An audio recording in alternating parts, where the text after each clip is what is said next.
Regardez la vie des diocèses avec la Mutuelle Saint-Martin, la mutuelle d'inspiration chrétienne qui fête ses 75 ans.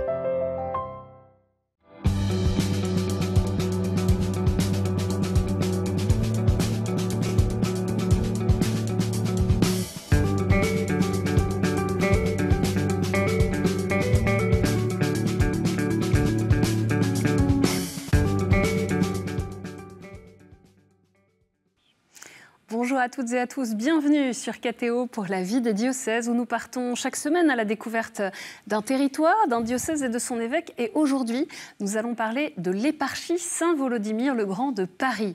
L'éparchie gréco-catholique des Ukrainiens pour la France, le Benelux et la Suisse.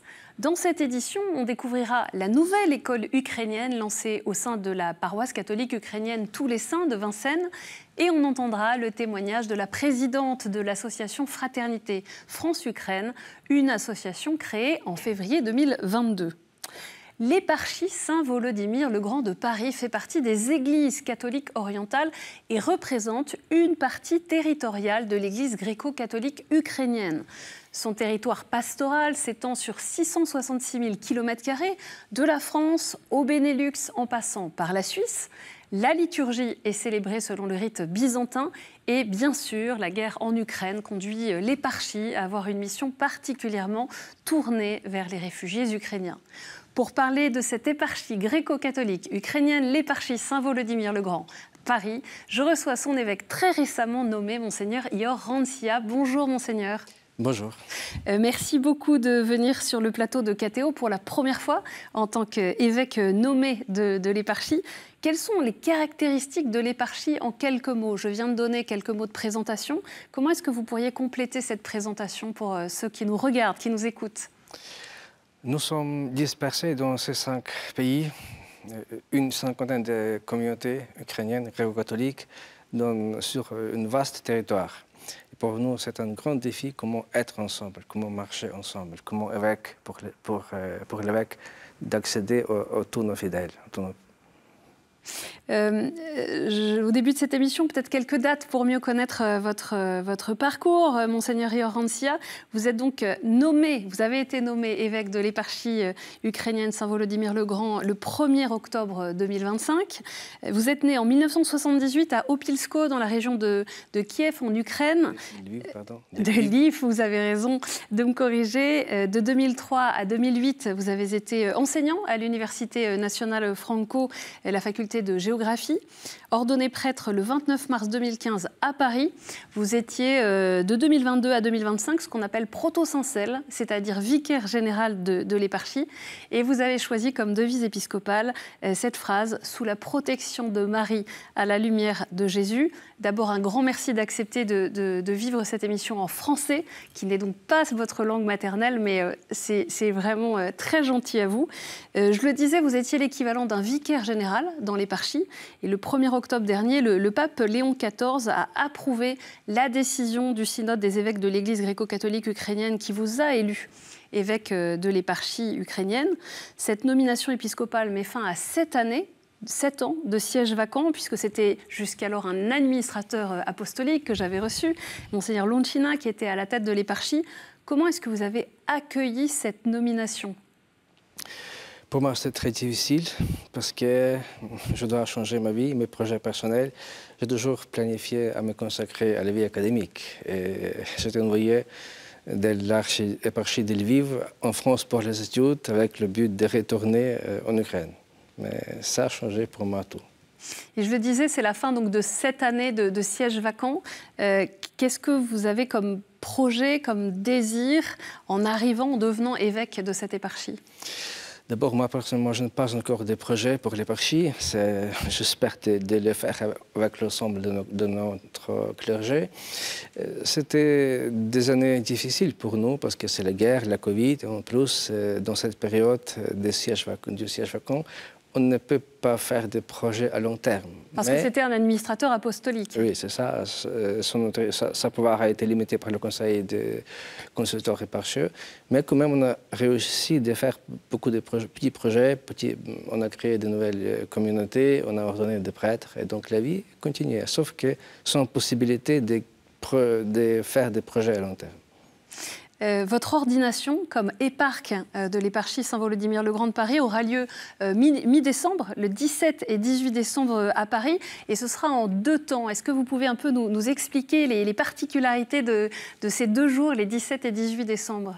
Oui, donc à la veille du jour de consécration épiscopale, il y a les vêpres avec une cérémonie de confession de la foi et de vœux de fidélité au pape et au chef de notre Église. Donc ce sera le 17 décembre à la cathédrale ukrainienne, boulevard Saint-Germain, dans le 16e à Paris, à 18 h. Et ensuite, le jour de la consécration, c'est le 18 décembre à 15 h à l'église Saint-Sulpice qui nous accueille. Nous avons la divine liturgie avec la chirotonie, la consécration épiscopale, qui sera présidée par notre primat de l'Église, sa béatitude, Monseigneur Sviatoslav Shevchuk et d'autres évêques, et avec la présence et participation du nonce apostolique. Je vous invite tous, surtout les Parisiens, à venir à cette célébration pour découvrir aussi la richesse de notre rite, notre tradition byzantine. L'invitation est lancée.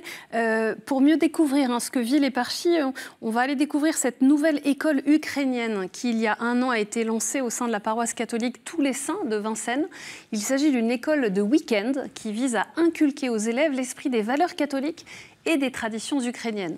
Cette année, l'école accueille 70 enfants âgés de 5 à 14 ans, répartis en 6 classes entre cours de catéchisme, de théâtre, d'art, d'histoire et de langue ukrainienne. Et c'est notre journaliste Anne-Chantal Giraud qui a assisté à la rentrée de l'école, qui a donc ouvert ses portes pour la 2e année.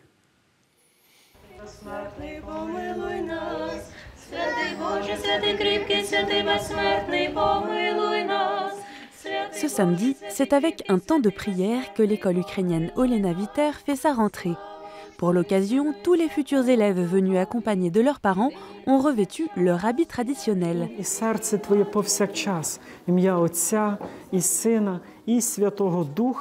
le père Roman Ostapiuk, administrateur de la paroisse ukrainienne de Tous les Saints, qui a lancé l'école l'année dernière avec d'autres parents. Il y a beaucoup d'enfants qui, chaque dimanche, viennent à notre paroisse, de tout petits, d'un peu plus grands, qui ont besoin d'apprendre le catéchisme, la langue ukrainienne. Beaucoup d'eux sont nés déjà en France, donc c'est très important qu'ils n'oublient jamais sa langue et sa culture.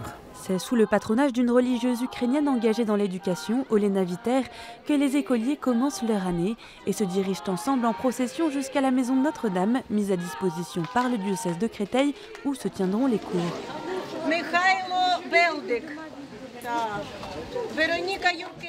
Olena est professeure de langue ukrainienne. Elle est arrivée en France en 2022 à cause de la guerre en Ukraine.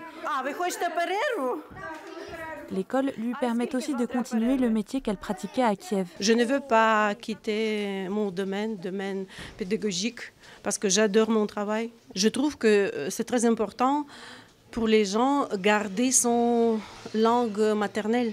Pour les Ukrainiens, c'est notre identité nationale. L'Ukraine lutte pour sa liberté. Beaucoup d'enfants manifestent aussi cet attachement à leurs racines, comme Amélie, née en France. Pour moi, l'ukrainien, c'est très important. Mes parents, ils sont nés là-bas et ma famille aussi, toute ma famille, elle est là-bas. Ou Tyrone, arrivée en France il y a 4 ans. Peut-être la guerre va finir, après on va retourner et on ne pourra pas savoir qu'est-ce qu'il faut dire. Mais comme ça, si on va à l'école ukrainienne, maintenant on sait. Malgré l'actualité de la guerre, c'est une ambiance joyeuse qui règne dans cette école et dont témoigne Ilona qui chaque samedi fait 2 heures de trajet pour enseigner ici le catéchisme. Quand on voit des enfants qui sont récemment arrivés, ils sont vraiment déprimés, on peut dire. Et quand ils sont à l'école, ça change beaucoup. L'école, l'église, la communauté, ça les aide beaucoup parce qu'ils se sentent comme chez eux, à la maison.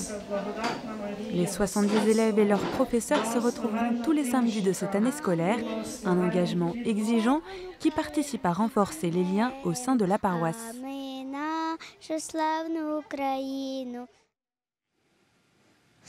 Monseigneur Iorancia, pourquoi une telle école est si importante pour l'éparchie? Parce que cette école a quelques fonctions très différentes. D'abord, c'est transmettre la foi, parce qu'il y a des catéchismes. Ensuite, cette école aide aux enfants de de complémenter leur programme parce que dans les écoles françaises, ils n'ont pas, on n'enseigne pas l'histoire de l'Ukraine, la langue ukrainienne. Ensuite, cette école est aussi espace pour les pédagogues ukrainiens qui sont venus en France, qui souvent travaillent dans les domaines qui sont très loin de leur vocation et ici, ils peuvent se réaliser. Et ensuite, souvent, les parents qui viennent dans l'école avec leurs enfants, ils sont à côté, il y a un prêtre qui aussi fait le catéchisme pour les parents. Donc, c'est multifonctionnel. C'est toute la famille qui bénéficie de cette proposition. Oui. On l'a vu dans les enfants qui sont présents, bien sûr, dans cette école. Certains viennent juste de quitter l'Ukraine, certains sont encore traumatisés par ce qu'ils ont vécu. Quel accompagnement est-ce que vous avez pour ces enfants-là? Comment préserver l'identité ukrainienne tout en étant intégrés dans la société locale du pays dans lequel on est, ici en France, par exemple? Oui, c'est un grand défi pour nos prêtres, pour nous tous, parce que parfois, on présente ces deux possibilités comme quelque chose qui ne peut marcher ensemble. Qui sont opposés, contradictoires. Oui, contradictoires. Mais normalement, il faut retrouver comment être ukrainien en France, être français et être ukrainien. C'est vraiment un grand défi pour toutes les générations, pour toutes les migrations. Et on essaye de trouver comment vivre tout ça. Et pour vous, quelle est votre vision, votre perception de cette double identité, si je peux me permettre cette expression? Pour moi, personnellement, il faut que notre éparchie s'ouvre à la langue française. Parce que dans ses racines, la tradition byzantine n'est pas liée à une langue particulière. C'est une façon de vivre la foi, de célébrer sa foi, mais ça pas lié exceptionnellement à une autre langue. Donc c'est une de mes projets, de mes plans, d'ouvrir l'éparchie aux langues locales et surtout pour nos enfants. On l'a entendu, il y a aussi cette dimension bien sûr de transmission de la foi. Fin septembre, il y a eu un pèlerinage à Rome avec des catéchistes de l'éparchie. Vous n'y étiez pas personnellement, mais quelles sont les spécificités de la transmission de la foi dans l'Église gréco-catholique ukrainienne? Quels sont les mystères de la foi qui sont peut-être plus mis en valeur? Ce qui est en valeur, c'est nos traditions religieuses qui sont très riches. Chaque fête a ses propres traditions qui sont très bien préservées dans nos familles. Mais il y a certaines difficultés parce que souvent, la génération des parents n'est pas bien éduquée dans la foi. Parce qu'ils sont tous, presque tous, ils sont nés dans l'Union soviétique, dans la période d'athéisme. Et souvent, ce sont des enfants qui aident à leurs parents de comprendre, de vivre la foi. Il y a eu presque un trou dans la transmission? Oui, oui. On commence à remplir ce trou parce que les générations changent. Mais quand même, ça reste bien visible. Et aussi pour nous, notre défi, notre priorité, c'est catéchèse des adultes. Une question peut-être aussi sur les vocations sacerdotales qui se posent. Bien sûr, quel est le profil des séminaristes en formation? Est-ce qu'ils sont tous ukrainiens ou est-ce que désormais il y a des vocations également françaises au sein de l'éparchie? Pour l'instant, on ne peut pas parler des choses très générales parce qu'il y a des exceptions. On a un séminariste d'origine française et on a actuellement deux d'origine ukrainienne qui sont nés en Ukraine et sont venus en France. Donc on ne voit pas encore le portrait typique. Mais on commence à avoir des vocations et ça, c'est un bon signe pour nous parce que les prêtres, tous les prêtres sont venus de l'Ukraine. Et quelle est pour vous un peu la particularité de l'appel au sacerdoce au sein de l'éparchie? Comment discerner cet appel particulier? Souvent, les gens qui commencent à poser des questions concernant les vocations sacerdotales ont vécu une certaine expérience un peu particulière, un peu existentielle. Ils se posaient plusieurs questions à cause des difficultés qu'ils ont rencontrées. C'est pas comme parce qu'en Ukraine c'est un peu automatique. Après l'école secondaire, certains commencent juste à réfléchir, aller au monastère, au séminaire. Ici c'est très particulier. C'est une grande expérience existentielle, si je puis dire comme ça. On va parler d'une association spéciale, puisque au moment de l'invasion de l'Ukraine par la Russie en février 2022, de nombreuses initiatives d'aide humanitaire ont vu le jour. C'est dans ce contexte que l'association Fraternité France-Ukraine a été créée, afin d'envoyer des produits de première nécessité, d'alimentation, d'hygiène ou de puériculture par exemple, et du matériel médical sur place. Une collecte auprès de particuliers a lieu chaque samedi après-midi dans un local de la cathédrale Saint-Volodymyr-le-Grand depuis 3 ans. Nous avons rencontré Marie Lacroix, fondatrice et présidente de cette association. Nous sommes ici dans le local de l'association Fraternité France-Ukraine, qui est hébergée par la cathédrale Saint-Volodymyr-le-Grand à Paris. Et ici, nous faisons des collectes humanitaires chaque semaine, de 14h à 16h les samedis après-midi. On a eu énormément de dons au tout départ quand la grande invasion s'est passée. Donc les particuliers sont venus en masse au sein de la cathédrale et les convois partaient tous les jours quasiment. Après la première année, on avait beaucoup moins de dons. Et depuis 1 an à peu près, on recommence à avoir une augmentation des dons, certainement liée à tout ce qui se passe en ce moment en Ukraine, mais aussi à la politique extérieure, avec les élections aux États-Unis en particulier. C'est des dons en fait, qui viennent principalement de particuliers, en fait, à 50% de particuliers et à 50% d'entreprises. On a donc à la fois de l'hygiène, de l'alimentation, des jeux et des loisirs créatifs pour les enfants, du produit médical et de rééducation, puisqu'on a même des fauteuils roulants. Fauteuil roulant, béquille, c'est toujours un besoin nécessaire parce qu'il y a de plus en plus de mutilés et donc les besoins sont croissants. Après, tout ce qui est alimentation, hygiène, ça reste nécessaire pour toutes les populations vivant à l'Est en particulier. Et alors, ça paraît plus amusant, entre guillemets, mais c'est les loisirs créatifs pour les enfants, parce qu'il faut les occuper quand ils sont dans des bunkers, quand ils sont loin de l'école. Donc c'est vrai que tout ce qui est coloriage, crayons, gommettes, autocollants, ça paraît de rien, mais c'est nécessaire à envoyer aussi. En France, il y a eu plusieurs associations qui ont été créées pour aider l'Ukraine et qui préfèrent s'appuyer sur l'éparchie pour coordonner et organiser cette aide. Comment est-ce que vous répondez à cette attente ? Oui, vraiment, il y a une explosion de la vie associative en France et ce n'est pas toujours les Ukrainiens qui créent cette association. Par exemple, Fraternité France-Ukraine a été créée par les Françaises. Et donc, nos paroisses sont toujours le centre où les gens viennent pour donner leurs dons. Et d'abord, notre éparchie propose espace pour les rencontres. Et ensuite, il y a des attentes que peut-être l'évêque, peut-être moi, joueront un rôle de celui qui unit, coordonne, d'aide de se rencontrer à nos associations. Il y a aussi, c'est une demande de notre ambassade qui ne réussit pas à faire toute la coordination. Comment se poursuit justement concrètement le soutien avec les réfugiés ukrainiens et les Ukrainiens qui sont encore dans le pays ? Il y a plusieurs formes de soutien. D'abord, il y a les donations très précises, selon les demandes très précises. Ce sont souvent des médicaments. Il y a aussi accompagnement. Pour l'instant, ce n'est pas beaucoup l'accompagnement psychologique de ceux qui sont déjà sur le terrain français. Il y a aussi certaines associations qui fonctionnent au niveau des médias pour présenter notre propre vision de cette tragédie qui se passe en Ukraine. Il y a plusieurs domaines où les associations travaillent. Peut-être une question sur les ressources financières de l'éparchie qui dépendent évidemment des dons des fidèles. Comment est-ce que cet effort de solidarité envers bien sûr l'Ukraine pèse sur le budget de l'éparchie ?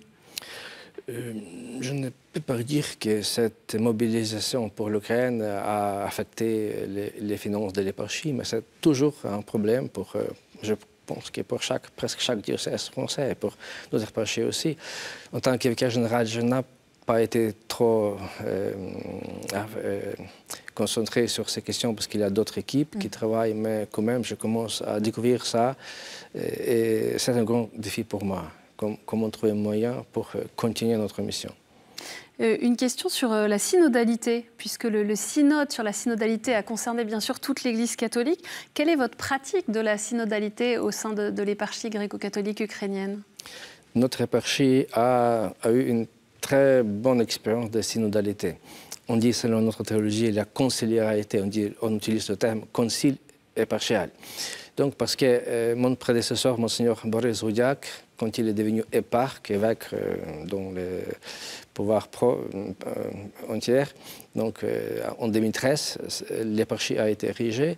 Donc, 2 ans après, il a commencé à convoquer les synodes. les synodes diocésains au concile éparchial. Et donc, c'était d'abord 2 fois dans l'année, et après, c'était 1 fois chaque année. Normalement, c'était dans le monastère de Chefton en Belgique. Et donc, il a convoqué 10 synodes de 2015 à 2019. Chacun a été destiné à un domaine particulier, à un sujet particulier. Le résultat du synode, c'était les résolutions et certains documents, et on a essayé de vivre ces synodes au cours de l'année. Il y avait des groupes de travail qui travaillaient au cours de l'année. Donc, il y avait beaucoup de bonheur de notre expérience synodale. Mais après, maintenant, notre éparchie participe à tous ces processus synodaux de notre propre Église et de l'Église catholique. Monseigneur Iorantia, on va maintenant passer aux questions de terrain.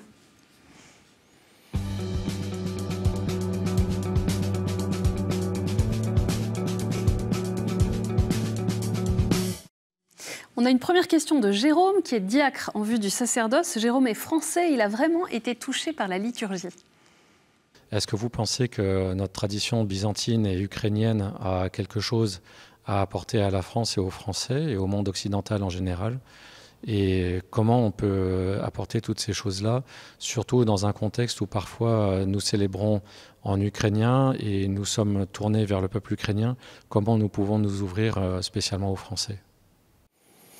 Merci pour cette question, notre diacre Jérôme. D'abord, à mon avis, on apporte déjà, pendant plusieurs années, à partir de 1960, ou peut-être même bien avant. Donc, bien sûr, nous sommes minorité en France, mais toutes les traditions liturgiques, et spirituelles et culturelles font partie de la France. Nous sommes, à mon avis, nous sommes partie de la France, même nous sommes en minorité. Et comme je viens de dire, j'ai des projets de faire beaucoup plus en langue française pour ceux qui ont intérêt. On a une autre question de Evgeny, 70 ans, qui habitait à Lviv et qui se rend à l'éparchie ukrainienne. Що можуть зробити українці всьому світові, щоб зменшити страждання в Україні, щоб було якнайменше загиблих, щоб ця війна закінчилася якомога швидше? Question très difficile. Il n'y a pas de simple réponse, simple solution. Comme vous le bien savez, les autres responsables du Vatican ne peuvent faire rien pour arrêter cette tragédie, mais l'Église doit faire sa propre mission, donc consoler ceux qui souffrent, aider ceux qui ont besoin et célébrer la liturgie, prier, donner des confessions, et pour arrêter ce mal qui se propage dans le monde. Je reprends la question posée par Evgeny. Comment demeurer dans l'espérance quand on est au cœur d'une telle tragédie? Ça n'est pas simple non plus, parce que le problème est qu'on ne voit pas la fin de cette tragédie. Ça continue sans arrêt. On toujours espère que dans 6 mois, dans 1 an, ça va s'arrêter, mais ça n'arrive pas. Mais je crois que pour garder l'espérance, il faut commencer par la charité.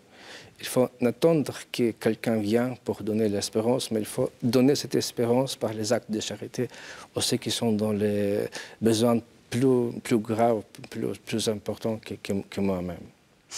On a une dernière question de Oles, qui a 27 ans. Alors, ma question, c'est est-ce que, selon vous, la mission de l'éparchie Saint-Volodymyr est limitée aux Ukrainiens qui habitent en France, ou bien s'étend-elle à tous les Français, et quelle serait cette mission? Merci à Oles. Oui et non. Parce que d'un côté, notre éparchie porte dans son titre « Pour les Ukrainiens catholiques des rites byzantins ». C'est notre mission, c'est ce que nos églises confient. Et si on ne peut pas rejeter ça, on ne peut pas trahir ça. Mais d'autre côté, la question est comment distinguer entre Ukrainiens et Français. Il y a des familles mixtes, il y a des générations qui parlent français, mais ils sont Ukrainiens. Et donc, pour répondre, on ne fait pas projet d'évangélisation des Français, mais ils restent ouverts aux Français. Et surtout, on sait qu'ils sont Français selon le passeport et Ukrainiens selon leur âme, dans leur cœur. Merci beaucoup, Monseigneur Iorancia. On arrive déjà à la fin de cette émission. On va peut-être de nouveau inviter ceux qui nous regardent à venir participer à votre consécration épiscopale dimanche 18 décembre. C'est ce que vous disiez, dimanche 18 décembre, à Paris, à l'église Saint-Sulpice. Et puis surtout, priez pour vous dans ce temps jusqu'à cette consécration. Merci d'être venu sur le plateau de KTO, d'avoir accepté de participer à cette émission en français. Pour en savoir plus sur l'éparchie, vous pouvez aller sur le site internet www.ugcc.fr. Cette émission est bien sûr à revoir sur ktotv.com et à réécouter sur les plateformes de podcast et sur l'application KTO Radio. Merci pour votre fidélité. Je vous donne rendez-vous la semaine prochaine.